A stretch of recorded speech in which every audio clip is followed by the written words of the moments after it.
Pendant que certains pensent encore que la coiffure est un petit métier de quartier, ce couple camerounais a bâti une véritable usine humaine qui tourne 24 heures sur 24 aux États-Unis. Avec plus de 100 postes de travail, des tresses pouvant aller jusqu'à 800 $ la coiffure et plus de 600 clientes accueillies par jour, il prouve que l'excellence n'a pas de frontières. Bienvenue dans l'émission qui décode le secret des Africains qui dominent le marché. Dans cet épisode, découvrez comment Nadine Duiko a transformé une simple chaise de salon en un empire multimillionnaire de la coiffure au Maryland. Sur ce, j'espère que vous êtes prêtes, mesdames. Let's go! Alors, cette vidéo va être divisée en 7 parties différentes qui vont résumer des points centraux du parcours de Madame Nadine Duiko. 7 leçons qu'on peut tirer de son parcours entrepreneurial. 7 leçons qu'on peut tirer de la réussite d'une immigrée aux États-Unis. Alors, la première leçon que vous pouvez tirer du parcours de Madame Nadine Duiko, c'est que le succès, c'est de commencer petit. Et vous devez absolument comprendre que vous devez aller d'étape en étape. Pour la petite histoire, Madame Nadine Duiko n'a pas bâti son empire du jour au lendemain. Elle a commencé en tant que coiffeuse, c'est-à-dire elle-même faisait les tresses dans d'autres salons de coiffure. Et elle l'a fait pendant plusieurs années dans 13 salons différents. Dans 13 salons différents. C'est-à-dire qu'elle a fait pendant plusieurs années dans 13 salons différents. Ceci montre qu'elle a emmagasiné en elle-même déjà énormément d'expérience. Avant de décider de travailler pour elle-même, elle a d'abord compris qu'elle devait travailler pour d'autres personnes pour apprendre le métier, apprendre les codes du métier, maîtriser la technique qu'il faut pour ensuite se mettre à son compte. Et lorsqu'elle a décidé de se mettre à son compte, elle a commencé chez elle sur une chaise de salon. Étant mariée, elle n'avait pas les moyens de se trouver un local. Donc elle a commencé chez elle sur une chaise. Petit à petit, de fil en aiguille, elle a trouvé un premier local dans lequel elle s'est installée. Et aujourd'hui, elle a un local qui peut accueillir plus de 600 clients par jour, qui est ouvert 24 heures sur 24. Et l'histoire nous a montré que ce n'est pas arrivé du lendemain. Ça a pris du temps. Et même si aujourd'hui, elle estime que la surface n'est pas assez grande pour accueillir toute la clientèle, le potentiel de la clientèle qu'elle peut accueillir, nous sommes déjà à un très très haut niveau. On parle ici d'un complexe géant de la coiffure qui est valorisé à plusieurs millions de dollars. La deuxième leçon qu'on peut tirer de son parcours, c'est de l'importance de la visibilité pour attirer encore plus une clientèle de haut de gamme. Vous savez, ceux qui payent cher. Alors pour bien comprendre cela, Nadine explique que dès ses débuts, elle avait déjà quelques femmes qui avaient des business, c'est-à-dire que des femmes influentes qui bénéficiaient de ses services. Mais elle bénéficiait de ses services où? Chez elle, dans son salon, sur une chaise. Et ces dames-là ne pouvaient pas filmer l'endroit. Ces dames-là ne pouvaient donc pas faire du bouche à oreille. Le bouche à oreille étant la promotion marketing et ayant le meilleur taux de rendement. C'est-à-dire que quand quelqu'un vient vous recommander quelque chose, il y a plus de chances que vous l'achetez que lorsqu'une personne regarde par exemple une publicité. Et donc Nadine, qui avait toutes les armes pour bénéficier de ces bouche à oreille là, ne pouvait pas tout simplement le faire. Pourquoi?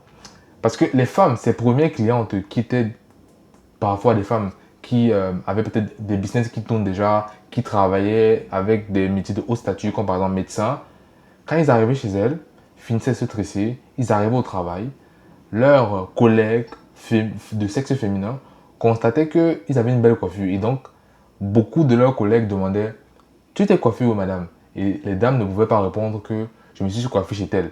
Vous savez, ça ne fait pas bonne image de dire qu'on s'est coiffé dans le salon d'une amie. Non, on préfère dire on s'est tressé dans tel salon qui est bien situé dans cette belle place-là où c'est bien décoré, etc. Et parce que Nadine a compris à un moment donné que c'était important, elle a décidé de commencer à prendre un local, donc de louer un local qu'elle va bien décorer pour mettre vraiment à l'aise ses clients. Et la répercussion économique que ça a eu a été exponentielle. Dès qu'elle a commencé à se mettre à son compte, c'est-à-dire à prendre un local, ce qui s'est passé, c'est que elle a vu le bouche à oreille décupler sa clientèle très rapidement, de façon à ce qu'elle ne pouvait plus gérer elle seule tout l'afflux de clients. Et donc, elle a commencé à recruter. Leçon numéro 3 que vous pouvez tirer du parcours de Madame Duiko, c'est que vous devez prendre très au sérieux les besoins de vos salariés. Avant de revenir sur le parcours de Madame Duiko, j'aimerais qu'on parle d'un célèbre film que j'ai re-regardé à nombreuses reprises. Ce film s'appelle American Gangster, qui est joué par le célèbre acteur Denzel Washington, où il représente l'emblématique personnage, l'un des plus grands trafiquants de drogue de l'histoire des États-Unis, Frank Lucas. Et lorsque Frank Lucas émerge sur la scène américaine, en tant que très grand trafiquant de drogue, vous savez, ce type de trafiquant-là qui exporte de la cocaïne en tonnes, ce qui se passe, c'est qu'il y a une faille dans son système. Il y a une faille dans son équipe. Et la faille dans son équipe est venue du fait que Frank Lucas a maltraité un de ses cousins. Parce que Frank Lucas travaillait avec certains membres de sa famille. Et ce cousin a été donc la faille. C'est-à-dire que les policiers ont ciblé précisément ce cousin-là. Et c'est par lui qu'ils ont réussi à reconstruire le réseau de Frank Lucas. Et donc, quelques mois plus tard, saisir tous ses biens et l'arrêter. Je commence par cette anecdote. Pourquoi? Parce que Nadine a, à l'avance, en tout cas avant de commencer à employer des tresseuses, elle a elle-même été tresseuse dans 13 salons différents aux États-Unis. Et ce qu'elle a compris, c'est que pour garder ses employés, première des choses, il faut leur offrir un bon salaire pour qu'ils restent. Et deuxième des choses, c'est qu'il doit avoir des clients. Il doit toujours avoir des clients. Il doit constamment avoir des clients. Et pour cela, de un, elle devait travailler sur son marketing.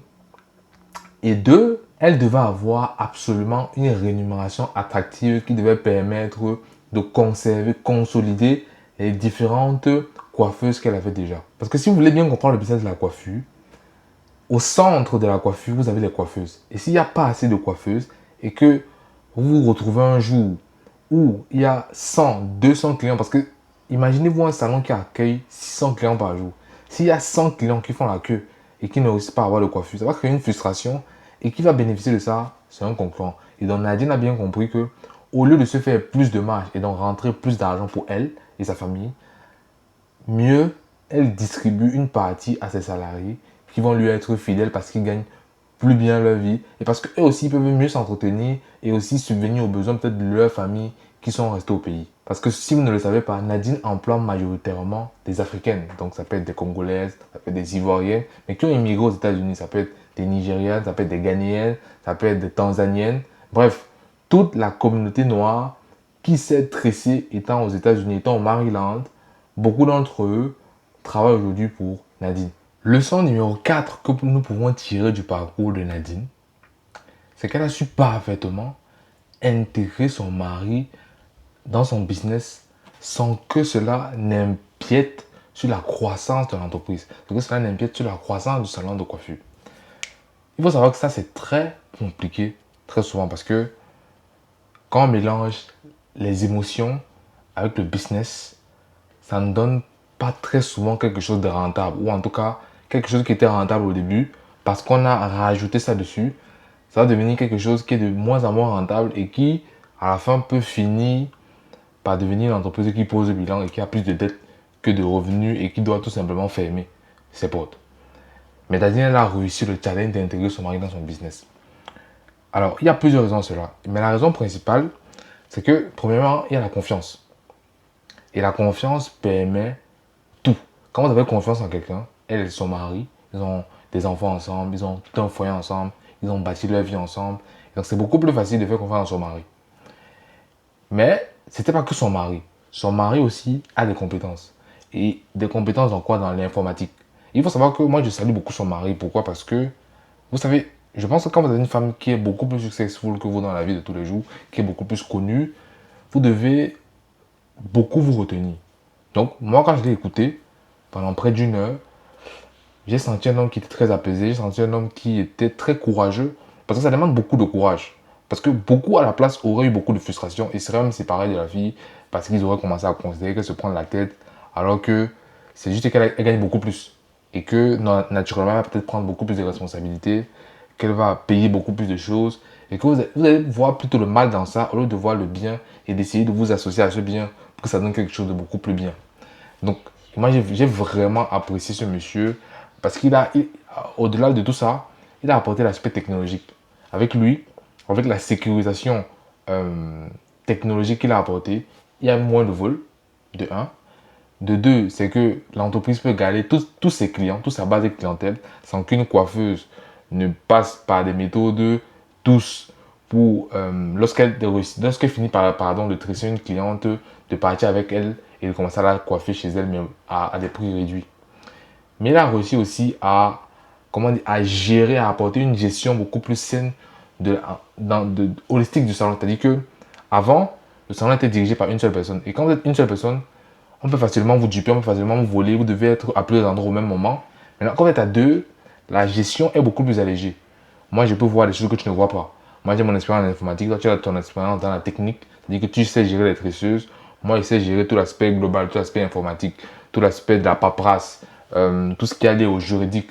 Moi, je vais gérer ça. Moi, je vais te laisser te concentrer sur le cœur du business. Et en fait, c'est ce que ce monsieur apporte. Il apporte quelque part une grosse stabilité à ce business. Et je pense même que sans lui, ce business n'aurait pas eu le niveau de croissance que ça a eu et même le niveau de popularité que ça a eu. Donc, bravo monsieur. Leçon numéro 5 qu'on peut tirer du parcours de Nadine, et en tout cas de la construction de son business autour de la coiffure, la construction d'un empire qui est valorisé aujourd'hui à plusieurs millions de dollars, c'est qu'elle a compris rapidement que time is money.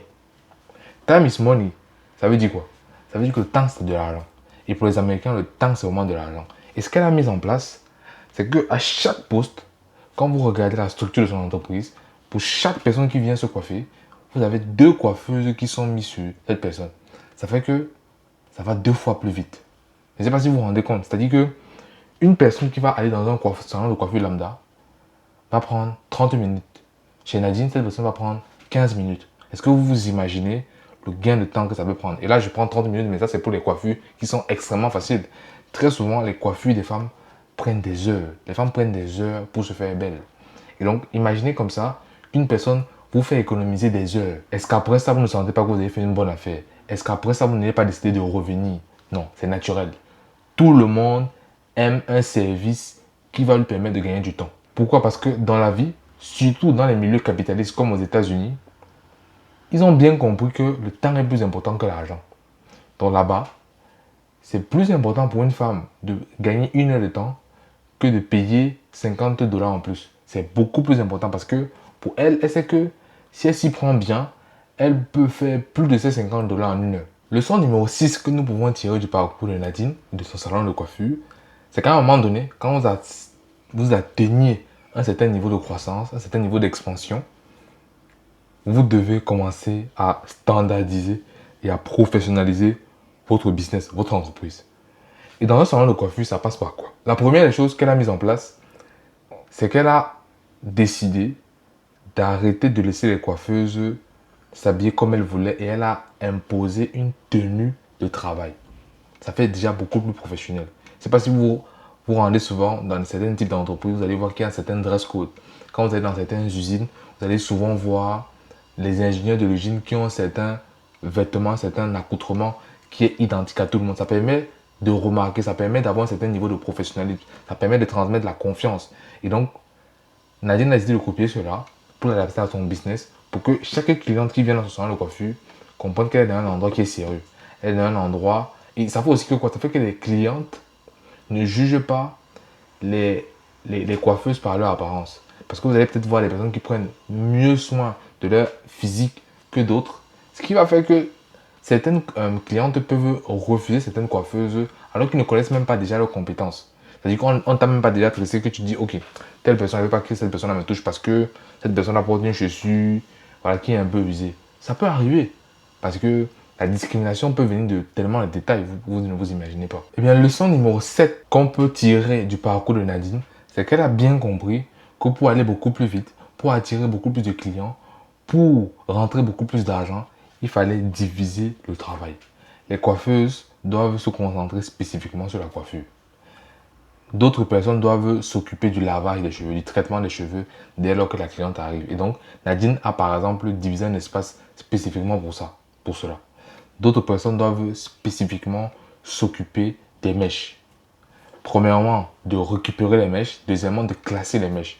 Parce que lors de la visite de l'usine, ce que Nadine montrait, c'est que les mèches coûtent énormément d'argent, que c'est la matière première qui coûte le plus cher.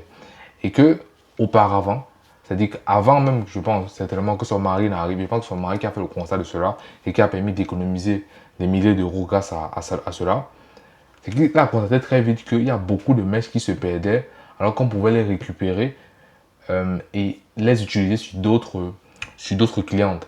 Et donc ce qu'ils ont fait, c'est qu'ils ont créé un système qui va récupérer une partie, le reste des mèches de chaque cliente qu'on utilisait. On va aller les stocker dans l'entrepôt. Et ce qui fait que pour les prochaines clientes, on aura juste à réajuster pour avoir une quantité à peu près équitable. Et donc, on économise de l'argent. Vous vous imaginez le type d'économie qu'on peut faire si on reçoit 600 clientes par jour et que ça fait 600 paquets de mèches qu'il faut utiliser et que sur chaque paquet de mèches, il y a peut-être 10% du paquet que vous économisez. Ça fait à la fin de la journée que vous avez par exemple économisé plus d'une trentaine de paquets. Et si le paquet de mèches vous coûte 200 à 300 euros, ça veut dire que vous avez fait combien d'économies? On est déjà dans des économies qui peuvent avoisiner à plus de 2000$ la journée. Toujours en ce qui concerne la division du travail, Nadine a par exemple décidé de créer un carré VIP pour accueillir des personnalités publiques. Vous savez, des personnalités, des stars par exemple du cinéma, des femmes qui veulent se coiffer, ou même le maire de la ville ou une députée. Mais c'est des personnes qui veulent le faire dans une certaine intimité. Donc ce qu'elle a fait, c'est qu'elle a créé tout un carré VIP avec des coiffeuses dédiées à cela. Que dès lors que ce type de clientèle arrive, qu'elle soit reçue dans un cadre qui leur permet de toujours être à l'aise. Le parcours de Nadine prouve une chose, c'est qu'avec la bonne stratégie, aucun marché n'est trop grand pour la diaspora. Mais est-ce que vous savez qu'elle est loin d'être la seule femme à réécrire les règles du business hors de son pays natal? Pour découvrir comment d'autres entrepreneurs africains d'excellence ont bâti des empires et piraté les systèmes internationaux, cliquez sur la playlist qui s'affiche ici. On se retrouve de l'autre côté pour la prochaine claque entrepreneuriale. Merci à toi d'avoir regardé la vidéo jusqu'ici. Si c'est la première fois que tu me découvres, je suis Alfred Tadudier et je parle quotidiennement de finances personnelles. Donc si c'est un sujet qui t'intéresse, abonne-toi.